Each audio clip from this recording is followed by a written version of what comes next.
জনগণ যদি বিহেভ করে আপনার ডাকাতি করতে ধরে ফেলেন। আপনার যদি কেউ মাইনরিটি আপনাদের তো সমাজের মধ্যে তারা বাস করে, দায়িত্ব রাখতে নেই। আমি রিকোয়েস্ট করবো যে যারা এলাকায় আছেন, যারা সিনিয়র আছেন, যারা পলিটিক্স করেন, দেশকে ভালোবাসেন, এই ধরনের কোনো কিছু কোথাও কোনো হামলা করতে দেবেন না। অনেক এই হামলার পেছনে নানান ধরনের দূরভিসন্ধি দিয়ে আছে। আমাদের এই দেশে কখনো এই ধরনের কিছু হয়নি, হয়েছে ডেফিনেটলি ইলেকশনের সময় হয়েছে, ইলেকশন পরে হয়েছে, কিন্তু এখানে তো তাদের কোনো হাত নাই, তাদের কোনো দোষ নাই। তারা তো কমান্ডে ছিল না, আর কমান্ডে ছিলাম তো আমরা।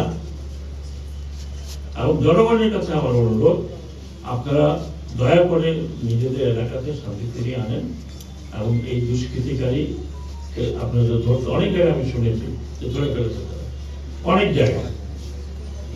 আপনারা করেন ভাই, আমাদেরকে হেল্প করেন, আমাদেরকে যত তাড়াতাড়ি আপনারা সাহায্য করবেন তত তাড়াতাড়ি আমরা দেশের পরিস্থিতিকে আনতে পারবো, যে আগের মতো ফিরিয়ে আনতে পারবো। ঢাকা শহরে দেখলাম যে ঢাকা শহর তো আগের মতোই সেরকম আছে। তো সব জায়গায় বিশেষ করে রাতের বেলা পুলিশের সাথে সহযোগিতা করুন, পুলিশের সাথে সহযোগিতা করুন। পুলিশের বিচার করা আপনার হাতে না, একটা পুলিশ হেডকোয়ার্টার আছে, তারা করবে, আমরা আছি, আমরা করব, আইন আদালত আছে, করবে। যদি যারা অতিরিক্ত কিছু করেছে তারা সেখানে শাস্তির হাতে আসবে।